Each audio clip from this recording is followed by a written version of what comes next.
to Fish on Fridays. I'm Al McCauley, and today I want to talk to you about an incredibly famous piece of art. I would claim it's a masterpiece that many people are familiar with. It's relatively iconic, and although it's not overtly Catholic or Christian at all, I think it has some real important lessons for us as Catholic Christians as we enter into the liturgical season of Advent.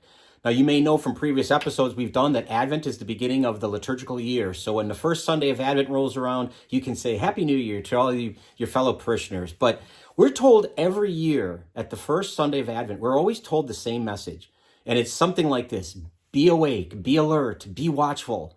Mark chapter 13, verse 33 says that we have to be alert as Catholics, as Christians. We always have to be ready for Christ's coming again and in how we live our lives.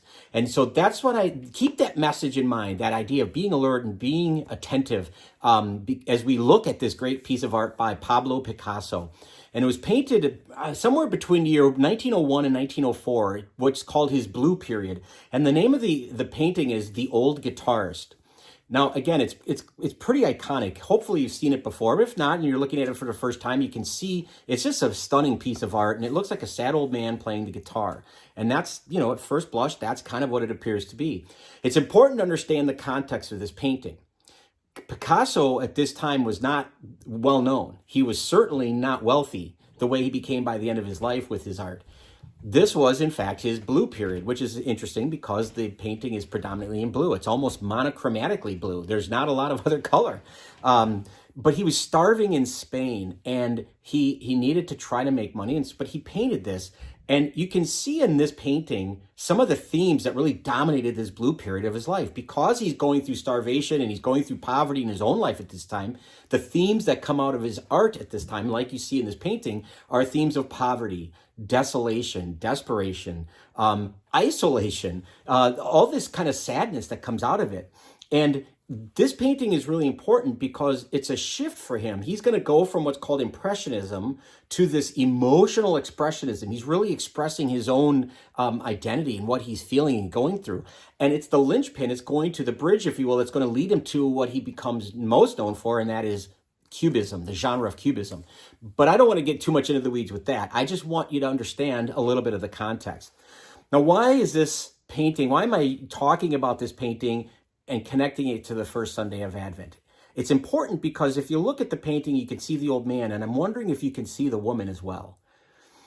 And if you're wondering what I'm talking about, I would ask you to look a little bit closer, because if you notice just above the guitarist in the painting, just above his head and neck, you see a woman's eyes if you look very closely.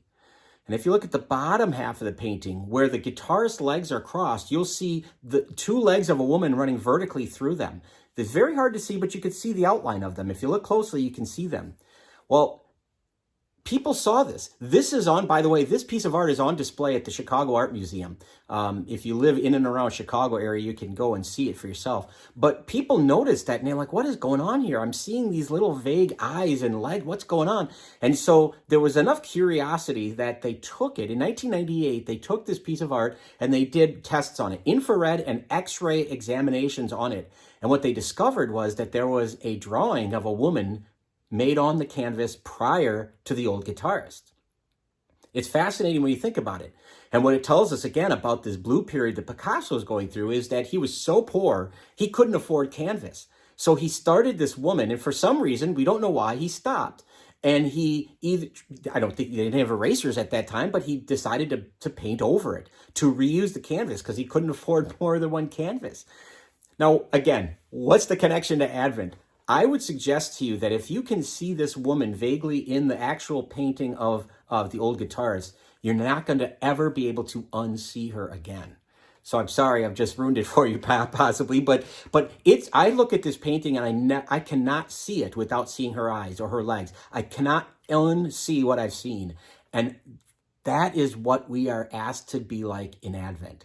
We have to be watchful. We have to be alert. We have to be able to not unsee what we've seen.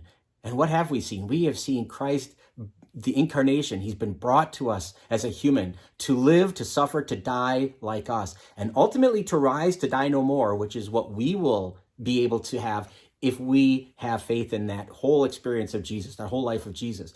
So the point is, we as Christians, as Catholics, cannot unsee that salvation that's been won for us. We should always have an eye toward that. That's the goal. That's what it means to be a baptized Catholic. We should always have that alleluia in the back of our mind, that God has saved us.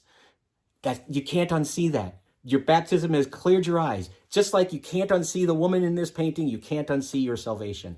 And so that's important, especially important to remember during our blue periods, which is like the period he painted this wonderful painting in. What a gift Picasso gave us in this piece of art. And again, I'm telling you, it's not an overtly Catholic painting at all. It's not Christian by any stretch of the imagination. But because of the story behind it, I think there's a great lesson for us to take, especially as we enter Advent, to be watchful, to be alert, that you can't unsee what you've seen and what your faith has told you you've seen. So there you go.